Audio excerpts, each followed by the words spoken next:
Good morning, Quadcopter 101 here, and before we get started, let's get the shout out of the way. Today's shout out goes to Tristan Rink. Tristan was first to say first in one of my recent videos, and thus wins his shout out, so congratulations. Good morning, Quadcopter 101, and I have a neat new quadcopter for you today. This is the new Hubsan Zino.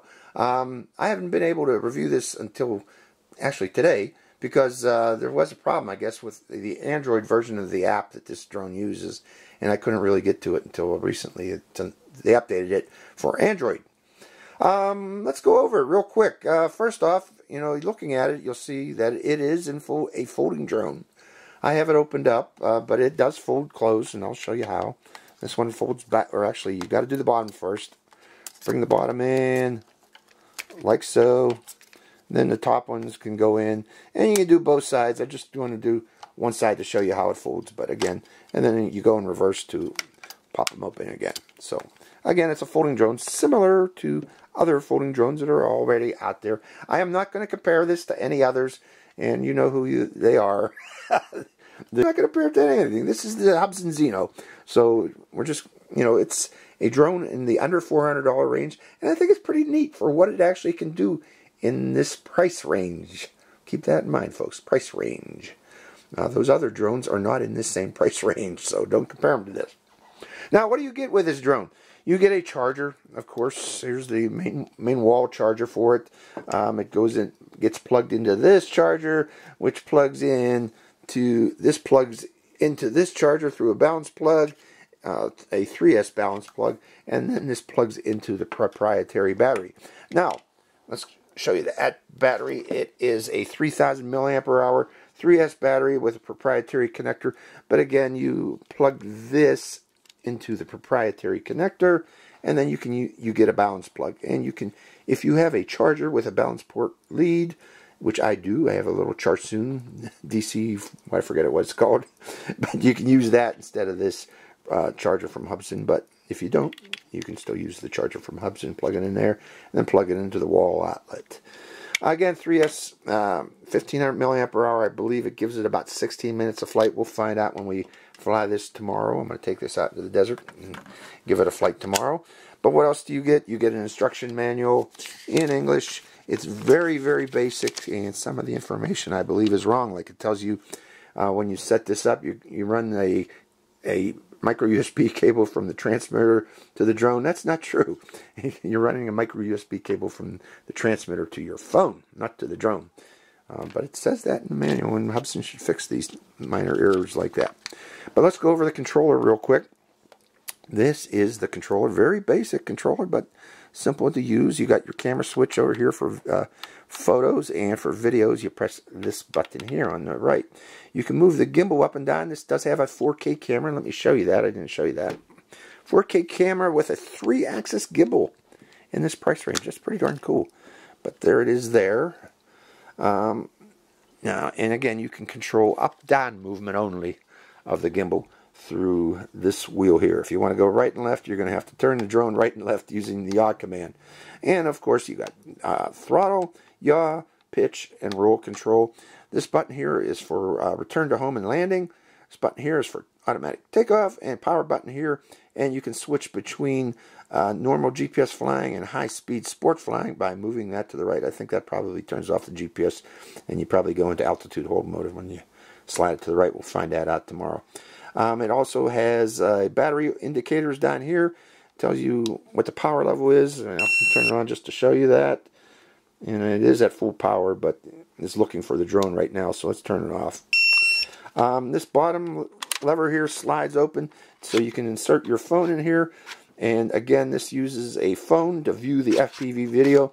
Now, this drone does use 5G Wi-Fi, 802.11 AC Wi-Fi. However, you do not need 802.11 AC Wi-Fi for your phone to use this drone. That's what these on-the-go cables come in place for. They're for different types of phones, for Apple iPhones and for Android phones. You got 3 different style connectors. One of them's for Apple or iPhones, and 2 of them are for different types of Android connectors. They've got micro USB, and I think this is called C connector, I believe. This is the same as on my phone. But anyways, what you can do, folks, is put your 2.4 gigahertz phone in here, connect it through this port here to the controller. Now the controller has a built-in 802.11 AC Wi-Fi repeater amplifier. So that's one of these antennas, these two antennas here. So your phone goes into the controller through the on-the-go cable, your 2.4 gigahertz phone, and then it converts the signal to 802.11 AC Wi-Fi, 5G Wi-Fi, which goes out to the drone, and the drone can send its signal back using 802.11 AC Wi-Fi, and then you can view that FPV signal on your phone. Now, what's the advantage of that? 802.1 AC Wi-Fi, 5G Wi-Fi will give you greater range, especially if you're using this repeater. Now, you can also, if you have a 5G capable phone, you can just stick your 5G capable phone in there and not use these connectors. You'll get a range probably of about 200 to 300 meters for FPV. But if you connect your phone, your 5G phone, to this controller and use its repeater amplifier, you'll get much greater range because you got this really nice antenna here. Okay, as compared to your antenna in your phone, which is probably for nearby reception. So if you want to increase the range, use the cable if you got a 5G Wi-Fi phone. But keep in mind, you really don't need to use it, although you'll have shorter range.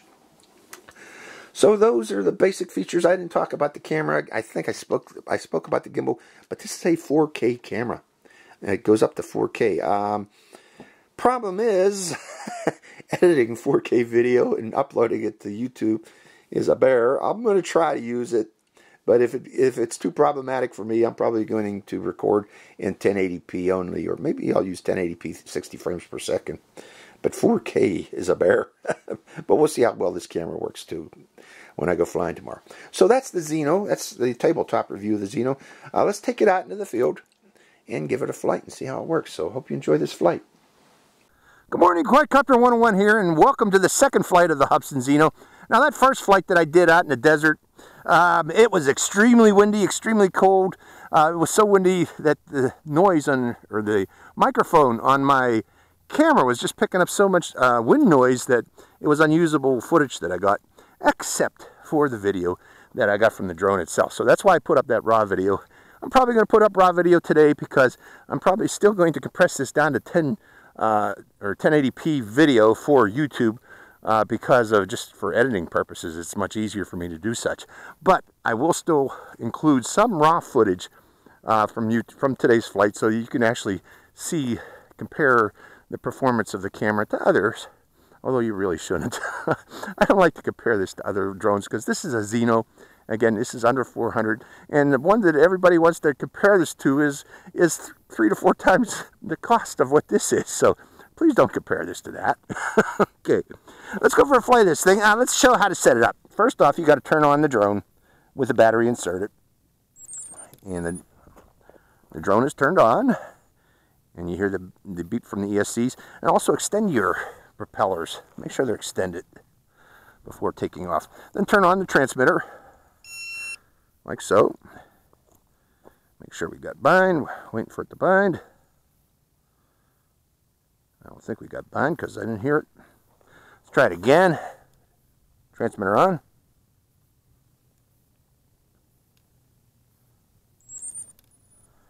There, we got bind that time. We got 4 lights on the transmitter. Now I'm going to plug in my phone to the transmitter, and that should bring up the app for this. So hold on, and let me start it up, and we'll continue from there. Okay, this is the Hubsan X app. It includes the Zino in its selections. However, they will be updating this in the near future to provide some improvements for the Zino, actually next week, I believe. However, I am going to fly it with the current version of the app, just because I want to demonstrate that camera. And let's use this. First thing we need to do is hit the bind aircraft to current device. I always like to show folks how to set these things up. So we're going to hit OK. And it's binding the aircraft to the device. And then we need to do the GPS accuracy test, and we'll hit next. Testing GPS.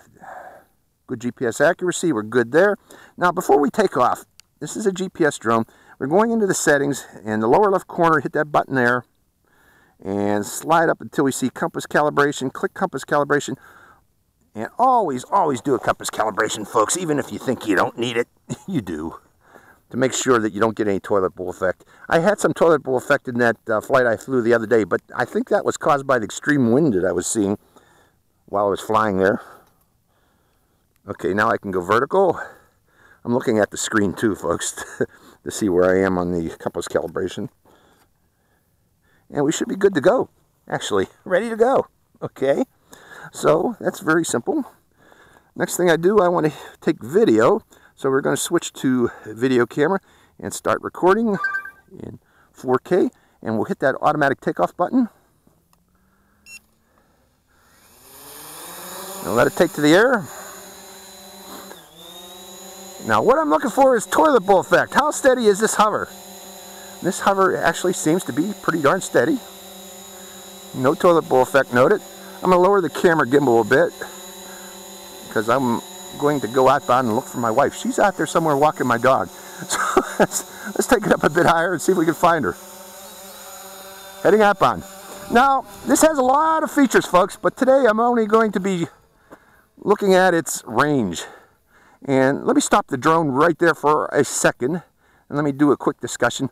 Again, this is using 802.11 AC Wi-Fi through the transmitter attached to my phone. To get best range, keep the flat surface of the antenna pointed toward the drone. I'm going to put my glasses on too so I can see the drone, so I can keep it pointed at the drone.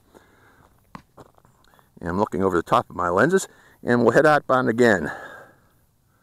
My wife, oh, there's my wife. I see her, she's close by. Let me turn to the right and see if I can zoom in on her. Lowering the gimbal, and slowly moving forward. Turning to the right a bit. And there they go below it. In 4K. Okay, raising that gimbal back up again. Wrong way. Raising the gimbal up. And lowering it just a tad right there. And heading outbound again. So we are at a distance of 93 meters. Increasing speed. Pushing outbound. Have good FPV. Real good FPV, actually. And I want to turn to the left a bit. Hold on, folks. Because at about 300 meters, I want to hit that crossroads there. And I want to go past the crossroads. And I'm going to need to climb up too. Notice how the ground comes up to me as I get farther away. There's a real slight elevation here. It's really not noticeable, except when you're flying around with these drones, how that elevation kicks in. Okay, we are 300 meters away, still have great FPV. 333 meters. Turning to the right a bit to follow the road. Coming up on 400 meters. Still great FPV. I hope that's recording well. And 480 meters. Turning to the right a bit. 530 meters. I can still see it. It's a little white dot in the sky. And we're coming up at 600 meters. Going up a bit higher. And I'm going to start turning to the right here. No, actually, I want to stay close to the road just in case I lose it. I know where to look. 700 meters. Still going strong. Very, very good FPV from this thing. I actually am really surprised how well this is working, folks. Especially for this price level. 800 meters out. 820, and we lose FPV there. Let's see if I can go up higher and regain it. Okay, not regaining FPV. So 827 meters out. I am going to hit the return to home button from there and see if it comes back nicely. So hitting return to home. Return to home. And it's already automatically came back when I lost FPV signal there. So that's pretty darn cool. It's coming back on its own already. Oh, it seems to stop there, right? And it comes back until it regains FPV signal again so you can take over again. Okay, I'm going to push forward then. When it loses FPV signal, the drone turns and comes back toward you, points itself back in your direction, comes back toward you. So I'm going to turn to the left here, and I'm going to head out into the desert. I want to show you our mountains today. They're covered in snow. Beautiful. But notice, you know, if you go out of range of the FPV, I want to state that again. If you lose FPV reception, the drone will automatically turn, head back in your direction until it regains FPV signal. Maybe I lost it again. No, I still got FPV. And then once it regains you regain FPV video signal again, it will stop and hover and let you take control again, unless you hit the return to home button, obviously, then it will come back on return to home. But right now we're about 582 meters away, and I'm losing signal again. I got to reorient my antennas. I'm not paying attention. Keep those antennas flat, surface the antennas pointed toward it. Looking good. Okay, well, I think that's enough demonstration of that. Let's do a return to home, because I want to try some of the other features out on this camera. I'm going to do a manual return to home, pressing the button now. Let's see if it comes back. It reorientates its position toward me, and then it'll fly back. It should fly back toward me. Let's see if the distance is decreasing. It is. So it is coming back. 465, 456 actually. Putting my glasses back on, help me see it. Up in the sky, the little white dot. Heading back. 336. One thing I want to try today is active track. Hear those booms off in the distance? We've had some earthquakes here recently. I don't know if you noticed that in the news, folks. I don't know if that was an earthquake or just a local base here doing things. And we're almost back. 129 meters away. Seeing it approach. Doing a nice job of its return to home. So this is actually well done the way they have this set up. Especially when you lose FPV reception. A lot of them won't come back on loss of FPV. They'll come back on loss of controller connection. But this one senses FPV loss, you know, FPV signal loss, and then turns itself back toward you automatically to do a return to home. And that is nice. I like it. Let's see how close this return to home is. Return to home and landing. I'm going to let it land.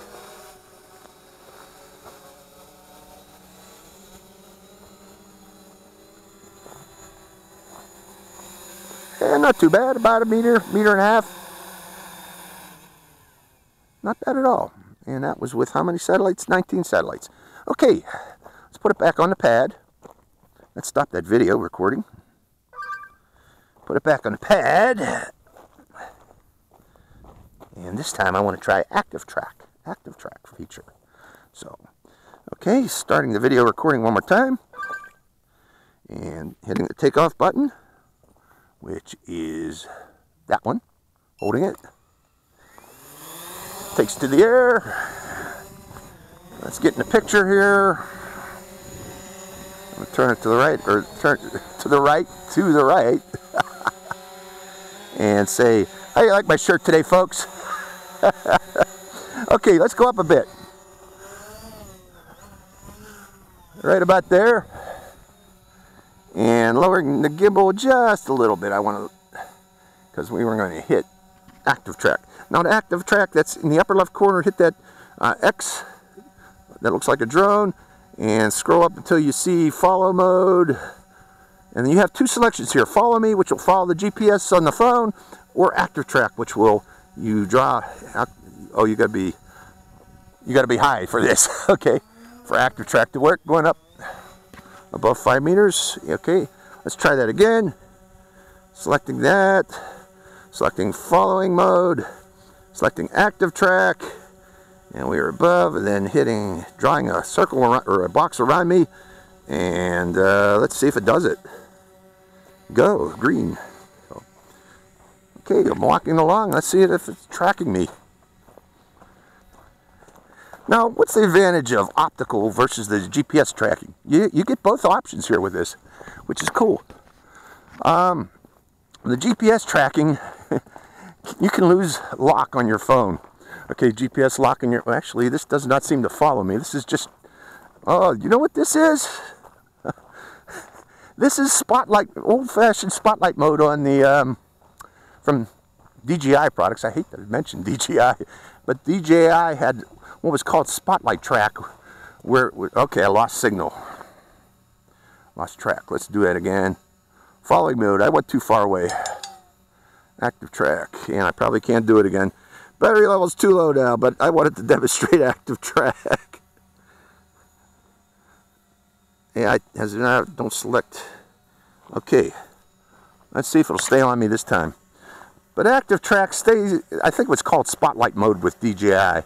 And what that does is, it just hovers in place, but it follows you around. Say if you're following a soccer game, or a football game, for many of my other fans out there, this will just hover in place and just rotate and stay focused on one subject. You know, say your kid is out there running around the football field, this will hover and stay on that person. Not that you really probably want to fly this over people.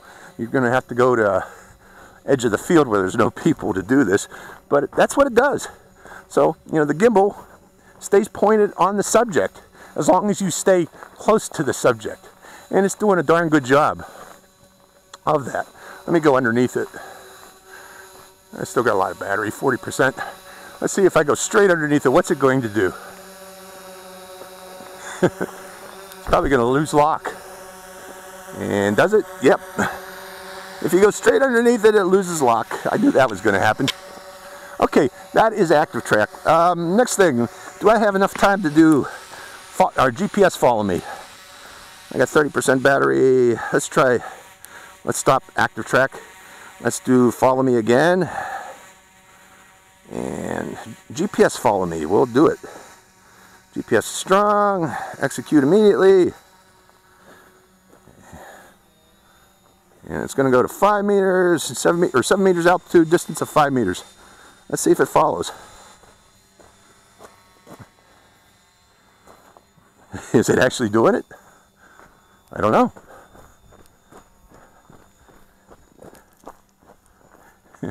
Can you see me?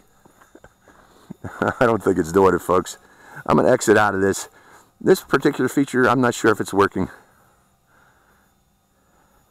But for that, what else can we do? Maybe we can do a quick waypoint.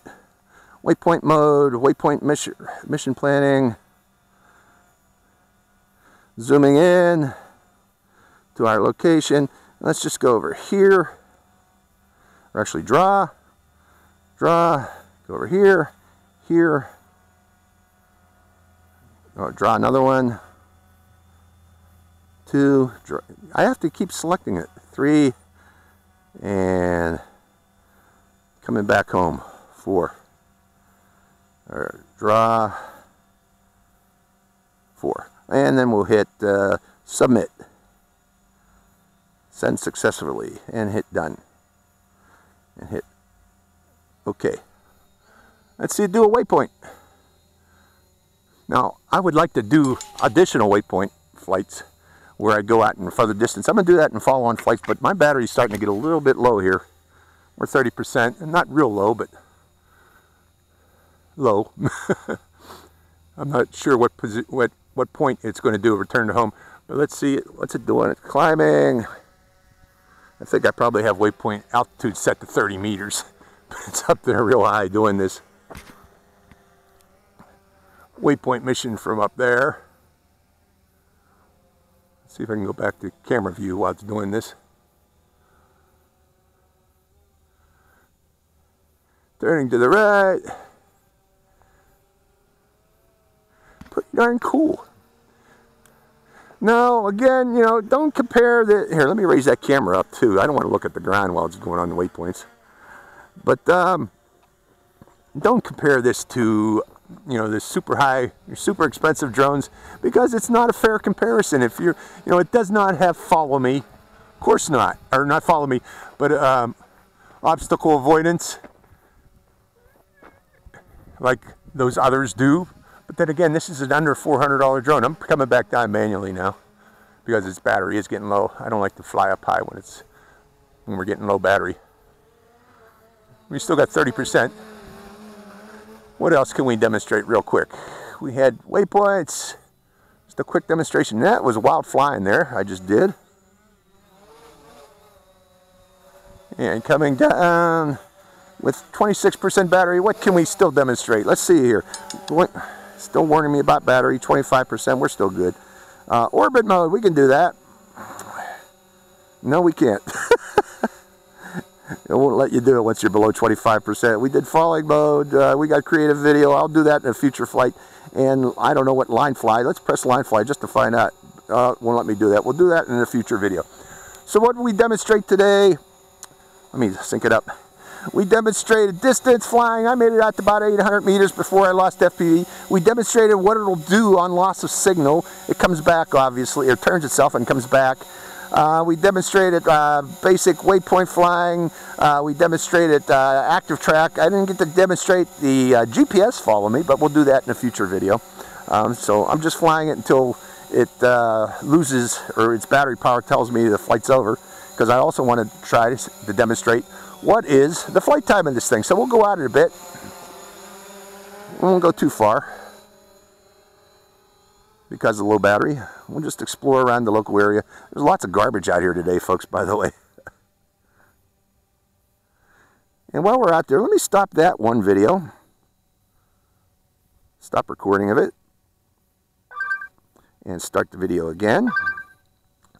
And because I want to, again, make sure we got a demonstration of its features of its camera. Pushing forward and heading outbound. Yeah, that first video I did, oh man, it was so windy and cold. I got home and then I listened to the audio and all I was hearing was couldn't even hear my voice. It was that bad. But this drone actually flew very well in the wind. I was surprised at that. Although it was shuddering a bit and giving some jello effects. But that's fine. 24%. Just flying around the area, demonstrating the camera. Doing an arc around my position at about 100 meters. Not very far. Again, the reason being I'm getting low on battery. I want to be able to get back here quickly if I need to. But yeah, the Zino is actually a nice machine. Easy to get into the air. You still got to do the compass calibration. But again, that's standard with all GPS drones. Make sure you do that compass calibration. I can't believe some people they'll be complaining about this drone and they never did a compass calibration. And, okay, what's that? Okay, aircraft has been forced to return. Okay, low battery. So now we know what the low battery level is on this thing. It's coming back on its own now. Low battery, return to home. So yes, this does return to home on low battery. Here it is coming back on its own on low battery.